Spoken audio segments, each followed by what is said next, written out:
नमस्कार दोस्तों, कैसे आप सभी लोग। उम्मीद है सभी स्वस्थ होंगे और मस्त होंगे। आज हम पढ़ने वाले हैं समावेशी कक्षाएं। इसके हम प्रश्न कराएंगे। तो मैं इसके लास्ट में 30 क्वेश्चन कराऊंगा, लेकिन उससे पहले थोड़ा सा पढ़ाऊंगा। तो पढ़ना बहुत ज़रूरी होता है।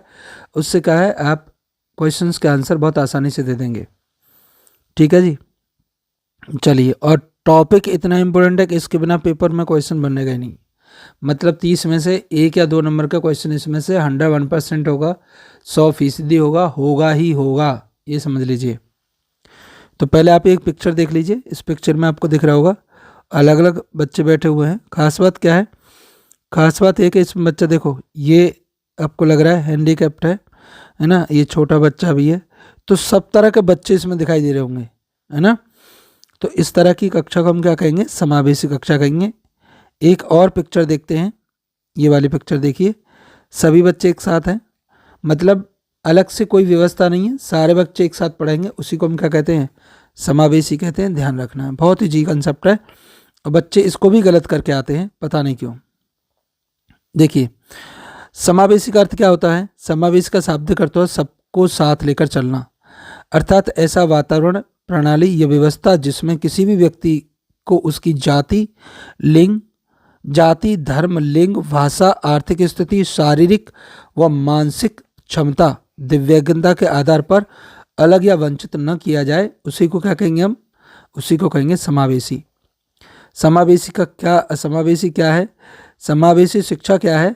तो समावेशी शिक्षा वह शिक्षा व्यवस्था है जिसमें सामान्य बच्चे और विशेष आवश्यकता वाले बच्चे यानी दिव्यांग बच्चे एक ही विद्यालय में और एक ही साथ पढ़ते हैं।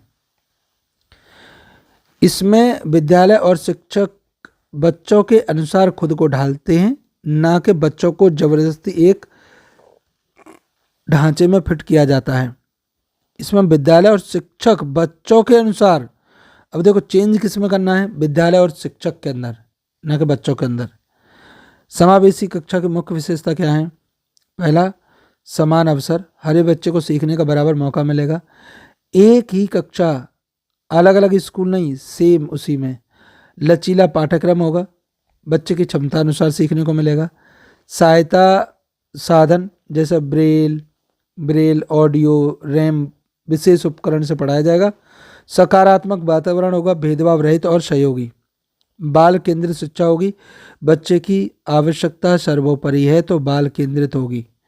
समावेशी शिक्षा का उद्देश्य क्या है, सभी बच्चों को गुणवत्तापूर्ण शिक्षा देना, दिव्यांग बच्चों में आत्मविश्वास बढ़ाना, समाज में समानता एवं सहानुभूति विकसित करना और ड्रॉप आउट दर कम करना। ड्रॉप आउट मोस्ट इंपोर्टेंट तो यही है। ड्रॉप आउट दर को क्या करेंगे हम, कम करेंगे, ध्यान रखना है। शिक्षा सबके लिए है और शिक्षा की भावना को हमें सबके लिए साकार करना है। समावेशी शिक्षा में शिक्षक की भूमिका क्या होती है कि हर बच्चे की व्यक्तिगत जरूरत को वो समझेगा, शिक्षण विधियों में विविधता लाएगा, जरूरत समझेगा, विविधता लाएगा, सकारात्मक और सहयोगात्मक माहौल बनाएगा, अभिभावकों और विशेषज्ञों से समन्वय करेगा। समन्वय कहते हैं उनसे मिलकर रहना, है ना, बात करना उनसे, और बच्चों में स्वीकार्यता, एक्सेप्टेंस की भावना विकसित करना। समावेशी शिक्षा के लाभ क्या है, बच्चों में सामाजिक समायोजन बेहतर होता है, भेदभाव की भावना समाप्त होती है, दिव्यांग बच्चे मुख्य धारा से जुड़ते हैं और सामान्य बच्चों में संवेदनशीलता और सहयोग की भावना विकसित होती है। आगे देखिए, दोनों में अंतर क्या है। एक हमारे पास समावेशी और दूसरा है विशेष। एक ही कक्षा होगी, इसमें अलग कक्षा या स्कूल होगा, सभी बच्चे एक साथ पढ़ेंगे। इसमें दिव्यांग बच्चे पढ़ेंगे केवल। लचीलापन होता है इसमें नहीं होता है, ये सीमित होता है, ये समाज से जुड़ाव रखता है, ये सीमित सामाजिक संपर्क होगा, इसमें जुड़ाव होगा। तो इस तरीके से दोनों में अंतर है। अब चलिए, अब देखते हैं इनके कुछ major interventions of inclusion education, आई के नाम से आता है, ध्यान रखना है। मीनिंग क्या है, समावेशी शिक्षा को प्रभावी बनाने के लिए किए जाने वाले मुख्य प्रयास कौन कौन से हैं वो देख लेते हैं। पहला क्या है, पहला है यहाँ पर ये चार्ट बना हुआ है, वो आपको दिखाई नहीं देगा, मैं आपको एक एक करके समझाता हूँ। इंक्लूजन समावेशी शिक्षा ऐसी शिक्षा व्यवस्था जिसमें सभी बच्चे सामान्य दिव्यांग हैं एक साथ समान अवसरों के साथ शिक्षा प्राप्त करते हैं, है ना, उसे कहेंगे इंक्लूसिव। आइडेंटिफिकेशन एंड इनरोलमेंट, पहचान एवं नामांकन, विशेष आवश्यकता वाले बच्चों की पहचान कर उन्हें विद्यालय में दाखिला दिलाना, ये भी समावेशी कक्षा का उद्देश्य है। अगला है सहायक उपकरणों का मूल्यांकन एवं वितरण, बच्चों की आवश्यकता के अनुसार उपकरण जैसे व्हील चेयर, श्रवण यंत्र, ब्रेल किट आदि उपलब्ध कराना। उसके अलावा करेक्टिव सर्जरी, सुधारात्मक शल्य चिकित्सा, चिकित्सीय हस्तक्षेप द्वारा शारीरिक कठिनाइयों को सुधार करना भी समावेशी शिक्षा का एक मूल कारण है। पाठ्यक्रम अनुकूल तथा ब्रेन पुस्तकों का वितरण, दिव्यांग बच्चों की आवश्यकता के अनुसार पाठ्यक्रम में परिवर्तन और ब्रेल सामग्री को देना है। अगला है विश्व दिव्यांग दिवस एवं ब्रेल दिवस का आयोजन, जिससे क्या होगा, जिससे समाज में जागरूकता आएगी और सकारात्मक दृष्टिकोण विकसित होगा। अगला है training of teachers, community people and parents, शिक्षकों, समुदायों को, लोगों तथा अभिभावकों को प्रशिक्षण। समावेशी शिक्षा को सफल बनाने हेतु सभी संबंधित लोगों को प्रशिक्षित करना अति आवश्यक है। ठीक है ना, तो ये भी समावेशी शिक्षा का एक बहुत बड़ा कारण है। अगला है conducting of day care centre, छोटे या विशेष आवश्यकता वाले बच्चों के लिए देखभाल और प्रारंभिक शिक्षा की व्यवस्था करना। और अगला है अवेयरनेस, जागरूकता निर्माण, ये भी समावेशी शिक्षा का ही एक उद्देश्य है कि समाज में दिव्यांग के प्रति संवेदनशीलता और स्वीकार्यता विकसित करना। अगला है बाधा रहित वातावरण, जैसे रैंप, रेलिंग, चौड़े रास्ते आदि द्वारा शारीरिक बाधाओं को हटाना। और सबसे अंतिम आपका 11वां है बच्चों को परिवहन एवं शौचरण भत्ता प्रदान करना, जिससे बच्चे स्कूल आ सकें और पढ़ सकें। तो ये सब क्या है, ये हैं आपके समावेशी कक्षा के उद्देश्य, है ना। चलिए अब इसके देखते हैं हम प्रश्न।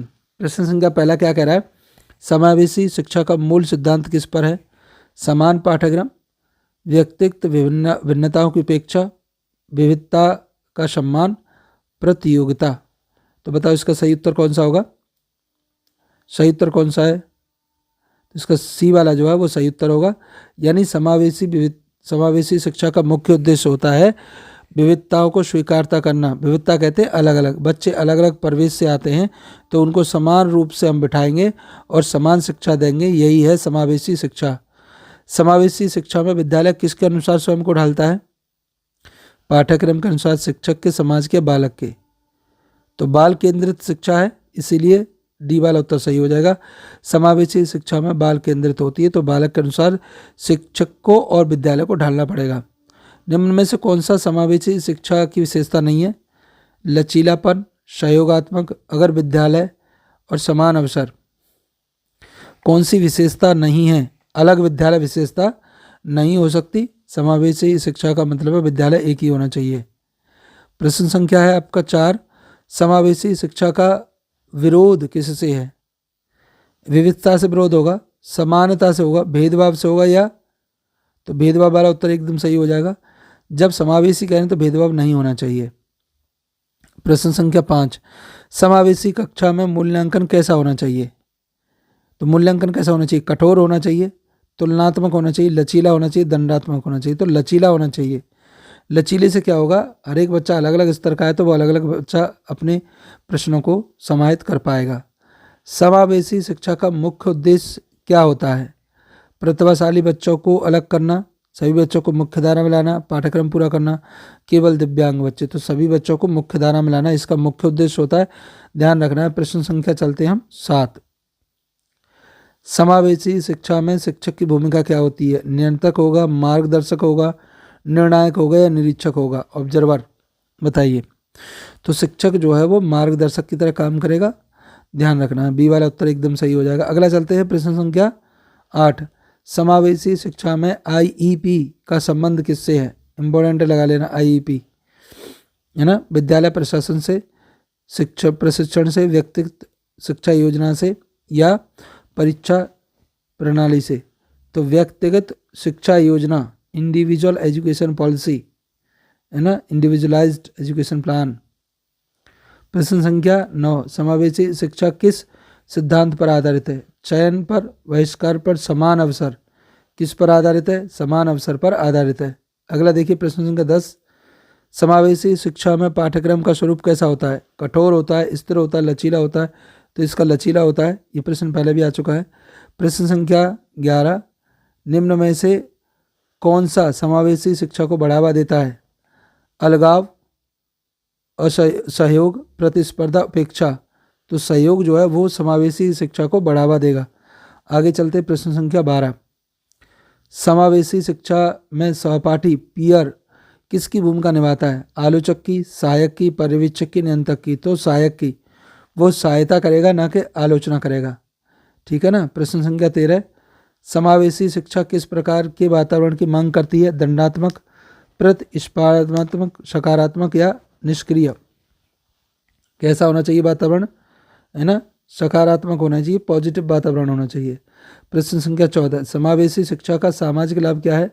भेदभाव बढ़ेगा? नहीं भाई। सामाजिक दूरी बढ़ेगी? नहीं बढ़ेगी। सामाजिक समरसता बढ़ती है, सामाजिक समरसता बढ़ेगी।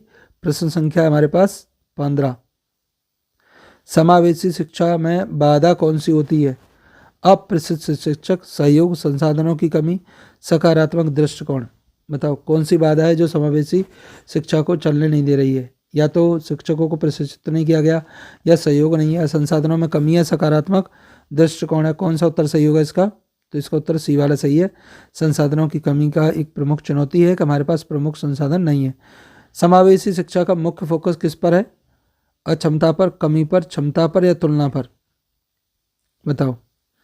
तो जाहिर सी बात है, समावेशी हम करा रहे हैं तो हमें बच्चे की क्षमताओं को ध्यान में रखना है और उसी के हिसाब से हमें करिकुलम भी डिसाइड करना है। तो सी वाला उत्तर एकदम सही हो जाएगा। प्रश्न संख्या चलते हैं 17, समावेशी शिक्षा किसे अस्वीकार करती है? समावेशी शिक्षा के हिसाब से किसको वो मानती नहीं है?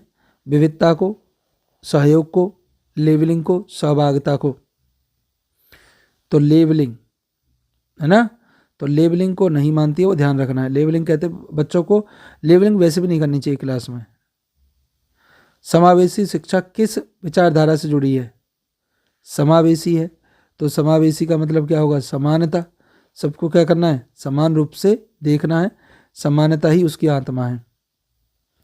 समावेशी शिक्षा में दिव्यांगता को कैसे देखा जाता है? समस्या, दोष, विविधता या बाधा? तो इसको हम डाइवर्सिटी कहते हैं, विविधता, ध्यान रखना है। प्रश्न संख्या 20, सीटेट के अनुसार समावेशी शिक्षा का सर्वोत्तम उदाहरण कौन सा है? अलग विद्यालय, अलग पाठ्यक्रम, एक कक्षा में सभी बच्चे? यही सही है। प्रश्न संख्या चलते हैं हम 21 कौन सा कक्षा में एक श्रवण बाधित छात्र है? शिक्षक द्वारा अपनाया गया कौन सा कदम सबसे अधिक समावेशी होगा? उसे आगे पंक्ति में बैठाया जाए, उसे अलग भेजा जाए, लिखित निर्देश एवं दृश्य सामग्री का प्रयोग, केवल मौखिक? अब बच्चा सुन नहीं पाता है तो दृश्य सामग्री का उपयोग, यानी सी वाला उत्तर इसका सही हो जाएगा। प्रश्न संख्या है आपके पास 22, एक धीमी गति से सीखने वाले छात्र बार बार पिछड़ रहा है, शिक्षक को क्या करना चाहिए? डांटना चाहिए, अतिरिक्त अभ्यास व समय देना चाहिए, कक्षा से बाहर, या माता पिता को दोष? तो बार बार बिछड़ रहा है भले ही, तो अतिरिक्त अभ्यास का समय दो, वो लाइन पर आ जाएगा। प्रश्न संख्या चलते हैं 23, एक दिव्यांग छात्र को सहपाठी समूह गतिविधि में शामिल नहीं करते, शिक्षक का सर्वोत्तम कदम क्या होगा? वह उसे अकेले काम करने देगा, समूह कार्य बंद कर देगा, सहपाठी सहयोग को प्रोत्साहित करेगा, सहपाठियों से कहेगा कि आप इसे भी अपने साथ रखें।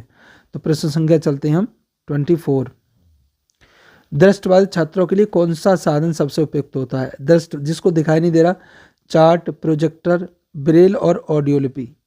ब्रेल और ऑडियोलिपि या ब्लैक बोर्ड? ठीक है, जिसे दिखाई नहीं दे रहा वो सुन सकता है ना, तो ऑडियोलिपि वाला, ब्रेल वाला सही होगा। लुइस ब्रेल थे जिन्होंने अंधों को पढ़ने के लिए अपनी एक लिपि बताई थी। समावेशी कक्षा में मूल्यांकन कैसा होना चाहिए? समावेशी कक्षा मूल्यांकन कैसा होना चाहिए? सभी के लिए एक जैसा, केवल लिखित, लचीला या बहुविध, या केवल मौखिक? तो समावेशी कक्षा का जो पाठ्यक्रम है वो लचीला और बहुविध होना चाहिए। प्रश्न संख्या चलते हैं हम 26, यदि एक छात्र भाषा संबंधी कठिनाई से जूझ रहा है तो शिक्षक क्या करेगा? कठिन शब्दों का प्रयोग करेगा, चित्र एवं गतिविधि आधारित छात्रों को चुप कराएगा, कक्षा से बाहर भेजेगा?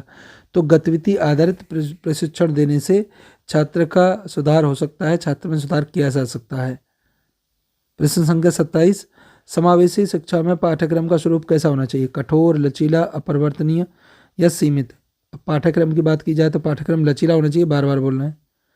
प्रश्न संख्या 28, एक बच्चा बार बार असफल हो रहा है, समावेशी दृष्टिकोण का क्या होगा? दंड देना चाहिए, उसकी क्षमता को पहचानना, तुलना करना, अनदेखा करना। तो उसकी क्षमता को पहचानो, उसी हिसाब से उसे ट्रीटमेंट दो, बच्चा सीखने लगेगा। अगला है, यदि विद्यालय में रैंप नहीं है तो यह किसका अभाव दर्शाता है? सामाजिक समावेशन, शैक्षिक समावेशन, भौतिक समावेशन, मानसिक समावेशन। रैंप नहीं है तो दिव्यांग बच्चे कैसे चढ़ेंगे उसमें? तो ये हमारी जो है कौन सी को दर्शाएगा? एक भौतिक संसाधन की कमी को दर्शाता है। ज़्यादातर विद्यालय में रैंप नहीं होते हैं। समावेशी शिक्षा में शिक्षक की भूमिका क्या होती है? तो नियंत्रक होता है, मार्गदर्शक होता है, निर्णायक होता है, अनुशासक होता है। तो बताओ कौन सा होगा? जो शिक्षक होगा समावेशी में वो एक मार्गदर्शक का काम करता है। बी वाला उत्तर इसका एकदम सही है।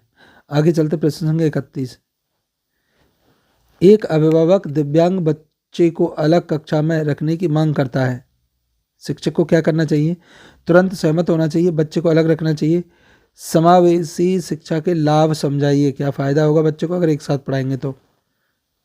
प्रश्न संख्या 32, समावेशी कक्षा में अनुशासन किस प्रकार से स्थापित किया जा सकता है? दंड के द्वारा, भय के द्वारा, सहभागिता के द्वारा। किसके द्वारा? सहभागिता के द्वारा अनुशासन लगाया जा सकता है। प्रश्न संख्या चलते हैं 33, कक्षा में विविध क्षमताओं वाले छात्र हैं, कौन सी विधि सर्वोत्तम होगी? तो विविध हैं तो सहयोगात्मक अधिगम कराओ, अच्छा रहेगा, है ना, इससे बच्चे सभी सीखेंगे। प्रश्न संख्या हमारे पास कौन सा? 34, समावेशी शिक्षा में सहपाठी की भूमिका क्या होती है? सहपाठी कहते हैं साथ में पढ़ने वाला, जिसको पीयर असेसमेंट भी कहते हैं। तो वो प्रतियोगी होगा, सहायक होगा, आलोचक होगा या पर्यवेक्षक। तो वो एक सहायक के तौर पर काम करेगा। प्रश्न संख्या चलते हैं 35, सीटेट के अनुसार समावेशी शिक्षा का सर्वश्रेष्ठ व्यवहारिक उदाहरण कौन सा है? व्यवहारिक उदाहरण ये है कि एक ही कक्षा में सभी विद्यार्थी होने चाहिए, सभी बच्चे एक ही कक्षा में होने चाहिए। ठीक है ना। इसी के साथ ही हमारी क्लास खत्म हुई। आपको वीडियो कैसा लगा कमेंट सेक्शन में ज़रूर बताइएगा और चैनल को सब्सक्राइब और वीडियो को कर दीजिएगा लाइक। आप लोग लाइक नहीं करते, धन्यवाद।